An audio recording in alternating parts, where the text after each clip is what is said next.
Good, good. What do you think of the design? And just can you talk through the sort of consultation process with the players? Like, clearly, this has been something you guys have wanted to do since last year.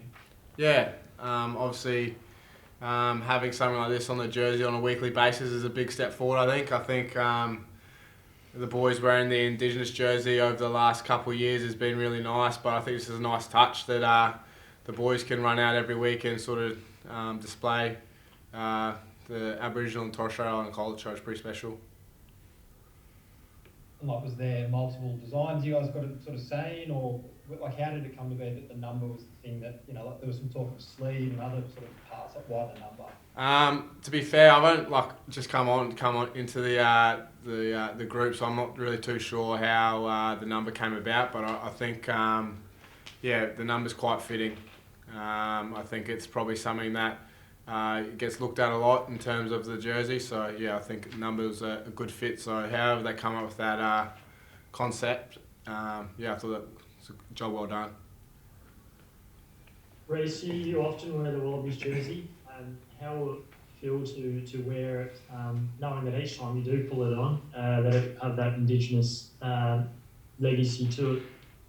Yeah, it's awesome. I guess as Andy alluded to, it's obviously it's been great to have I guess individual nights where we've been able to wear the First Nations jersey in the past and represent parts of our Aboriginal and Torres Strait Islander culture, but to have a permanent I guess reminder and display of that going forward is something that I think all the players will be happy to run out with that awesome number on their back. And Andy said that he hasn't always been involved in those conversations. You may well have. Are you able to give us a bit of an insight into the developments of how it's kind of gone from, I think the first time was 2017 in Brisbane to now? Yeah, there's obviously been constant discussions over the last few years, and I think the leadership group this year was pushing pretty hard for at least something to be there permanently, and that's obviously what they've come up with. Ultimately, I wasn't involved in that decision either, so I might have to ask one of the boys later in the week. But yeah, I know it's been a constant dialogue, and I guess myself and Andy, as a representation of the group, are both happy with the outcome, and hopefully that's something that fans can get behind going forward. And no Curtly Bill, obviously, like, he's someone that we all know and have, he obviously wore it, and a lot of his close mates that are passionate about that too. Do you think, Curtly's kind of legacy has been pretty instrumental in seeing it, and perhaps a comment from you as well, Andy, to get this to this point? Yeah, mate. Like, obviously, it's well known that Curtly's a proud Aboriginal man, and I've seen over the years, just as a punter from the distance, how much sort of work he's been put into the Wallaby jersey, and obviously these designs before he's left to go overseas. So I feel like he's probably started those conversations well before he planned to head overseas. So yeah, I'll probably take my hats off for him to probably start those sort of conversations.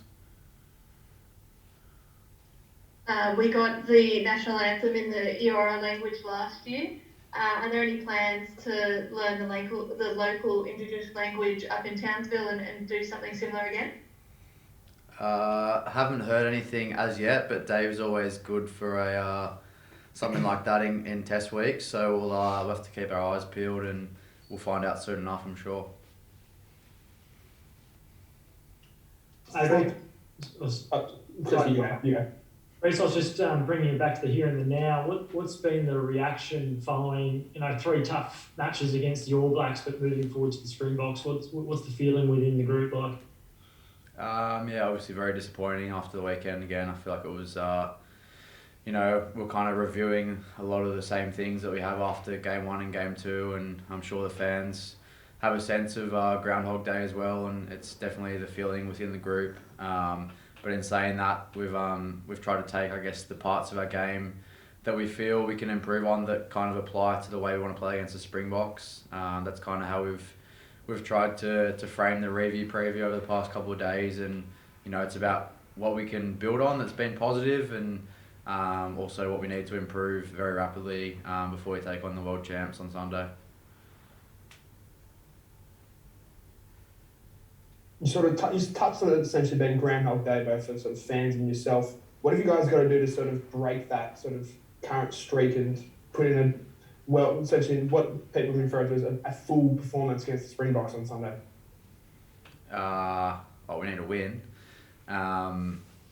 But yeah, look, I think it's hard to give you one thing that we're going to work on. I feel like we need to improve quite a few parts of our game if we're going to, match it and hopefully better the Springboks on Sunday. But I feel like there's been enough talk in the squad, I guess, over the past few weeks to the media, and it's time for action now. Reece, do you think the Springboks will be a more difficult prospect, similar prospect to the All Blacks? And I mean, that's quite rare that you can play them now in almost 2 years, since probably 2019, I remember. Yeah, I think very different styles of playing the game, but very both, in the top 3 or 4 teams in world rugby consistently over the past however many years. So it's they're world champions for a reason, and they just showed that, obviously winning, 4 of their last 5 games after a 12-month or 18-month hiatus or whatever it was. So they haven't taken their time to ease back into international rugby. They've come straight back in, and there's been talk, I guess, in the Northern Hemisphere and even, I guess, in the Southern Hemisphere as well about the style of play. But at the end of the day, they've won tight games, and they've won 4 out of the last 5. So they're going to be a huge challenge for us this weekend on the Gold Coast. Reece, sorry, Christy. Reece, over the last few seasons, you've been a really strong utility player and a role player for the team. What do you think you need to do to kind of establish a frontline position, and how close do you feel you might be there? Speaking of Groundhog Day, I don't know. I think it's just a question that I'm constantly asked, and I don't really know how to answer it these days, to be honest. Obviously, every player wants to be starting, and whilst I'm happy to fill that utility role, obviously I want to be pushing for a starting berth, whether that's 10, 15, anywhere really. You want to be playing as many minutes as possible for your country. It's obviously an honour every time you get to pull on the jersey, and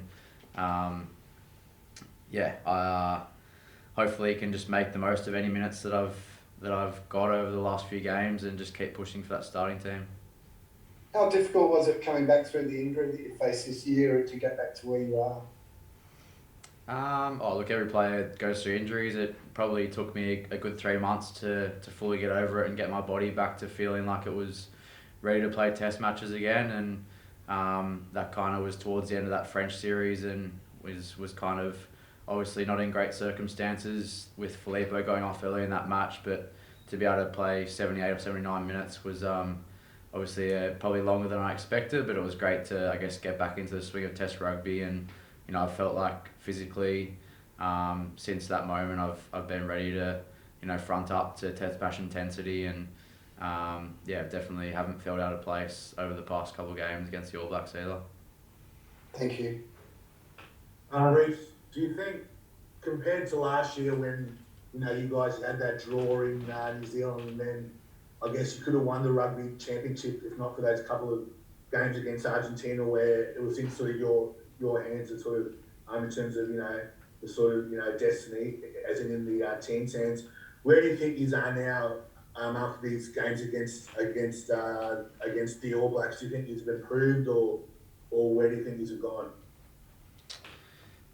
Look, it's probably tough to compare year to year. I think they've obviously evolved as a team as well, so it's hard to kind of compare apples and oranges there. But I think, as Dave's kind of alluded to in the media over the past week or so, some parts of our game have improved, and definitely an understanding of how we want to play has improved, but we haven't been able to execute that under pressure, and obviously that pressure is definitely coming this Sunday as well. So it's about us doing it at training, replicating that pressure from whoever's not in the starting team, putting those guys, under as much pressure as possible, and driving up the intensity of training so that we are prepared when we get out there on Sunday to Springboks.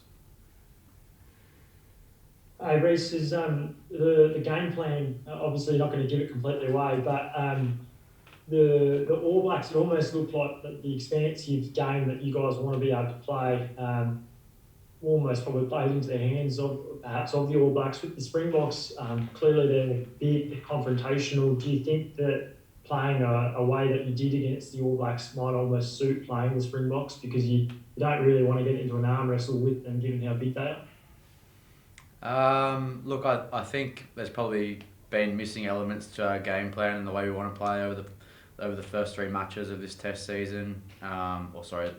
The matches 4 to 6, but the first 3 bled as those. I think we want to be a team that plays a complete kind of game, whether that's a kicking game, running game, physicality. I think we're not really trying to be a team that potentially were in the past where we just run at all costs. I think we definitely want to match that up with our kicking game and be able to manipulate defences. So I think we've probably got to improve in a few aspects there coming into playing against the Springboks, because they obviously pose a little bit of a different threat, but they have a great kicking game of their own. So there's a few things that we've really got to tidy up there, and I guess in the same respect, our defence has really got to be alert for what they're going to bring in terms of the kicking game and their physicality up front also.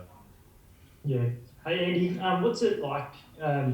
I dare say in that French series, Dave might have wanted to have blooded a couple of new players. Had the Wallabies taken a 2-0 start, obviously that didn't occur, and it's difficult for the rest of the squad to get games when you're playing the All Blacks. From one of those players that hasn't got a minute yet, is there an element of frustration or clearly you're probably chomping at the bit to get there, but at some point in time, those players need to be included. How difficult is it to stay up all the time, to contribute to trainings and really be there right the way through? Yeah, I guess, mate, if you weren't biting at the bit to get some game time, you probably shouldn't be here. So yeah, at times it is frustrating. I'm not going to lie, but at the end of the day, you're in a squad to do a job, and if your job's to make the starting 15 prepared for the weekend, that's what you got to do. So at the moment, that's sort of the position I'm taking at the moment. But yeah, I'm definitely trying to put my hand up at training and do that sort of thing to try and get in the 23 for a game or two somewhere along the line. So, mate, I'll just keep trying to put my head down and see how I go. Do what I can on my end. And Reece, 50 just this weekend, I believe. Congratulations. Bearing selection. How do you feel about that, and how have you changed as a player since that debut in Wellington, I believe? Yeah, I mean, hopefully get out on the park on Sunday and make it 50. It's obviously Alan's 50th if he's playing as well. So I think he was Wallaby 896 and I'm Wallaby 897. So it's kind of worked out alright that we end up with potentially 50 caps in the same test. It's obviously pretty proud moment if I do get rack up the half century. I think kind of said a couple times early on in my international career that I wanted to be someone who plays 50 plus times for their country, and I guess to have that come to fruition in a sense is it's a proud moment, and it's going to be a great moment hopefully for myself and my family, but more importantly we've got a job to do on Sunday, and a win is number one in I guess both minds and Alan's eyes come Sunday. I was going to say, the way it's panned out, Reece, you played 16 of those 49 tests against the All Blacks, almost a third. That's pretty remarkable when you think about it. Yeah, I didn't know that, but fun fact. It's obviously one of the top teams in international rugby, and we're pretty privileged to be able to play against them so often each year. And saying that obviously makes it a hard task to win every year. So yeah, it's been an interesting kind of 5 or 6 years of international rugby, but Great start there, Tom. Reece, the other one of the big questions around James O'Connor and whether or not where he's at after the long injury hiatus. How difficult? Like, you obviously returned pretty seamlessly off the bench and played a lot longer than you might have thought. Do you think James too, if he was either starting or coming off the bench, would be able to fit into the environment straight away? Like, have the structures all changed over the last month or two that he's been missing?